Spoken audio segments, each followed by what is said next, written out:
C'est une personne qui est très égocentrique, qui est dans la manipulation constante.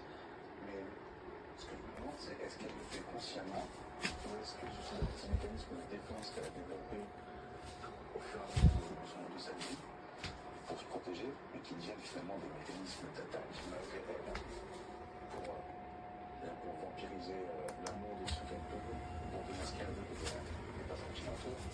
Je me pose la question, je ne sais pas si c'est volontaire ou pas de sa part. Toutefois, si on regarde une narcissique, une psychopathe, elle coche toutes les cases. Et c'est inquiétant. Ça fait d'elle une personne dangereuse. En général, votre famille, vos amis vont réagir. Vous leur avez appris cette histoire et la vérité sur Lucie. Alors, je le dis à très peu de personnes parce que on a traîné quand même dans cette situation. Que moi-même, j'ai quand même senti bien sali en fait. Quelque part, c'est un viol avec cru. On s'est fait passer pour tout ce qu'on n'était pas. Et s'il y avait eu ces éléments en ma possession, je l'aurais pas fait quand même. Donc, dans le même sens, je me sens très sali. Je me sens sali deux fois d'ailleurs, quand on apprend qu'elle est étrangère et qu'elle est prostituée et infidèle de l'Ouest. Mais ça, c'est pas quelque chose sur lequel on se confie tout de suite. C'est même pas quelque chose qu'on accepte rapidement. Donc je me suis confié à très peu de personnes. Mes parents, à qui je ne dis pas grand chose d'habitude, mais là il fallait que j'en parle. Et vu que eux-mêmes l'avaient rencontré, je l'avais vu plusieurs fois, elle avait adoré également, et ben, eux aussi ils étaient surpris parce qu'ils n'auraient pas pu le deviner. En revanche, ils n'ont pas été dans une compassion sans fin, puisque pour eux c'était évident que je devais la quitter. Sauf que eux, ils n'ont pas été amoureux d'elle pendant 1 an et demi. Et mes amis, eh bien, j'en ai parlé qu'à un seul ami de confiance qui a tenu à peu près le même discours. Et je pense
2023 trotz vielfältiger Krisen Hoffnung.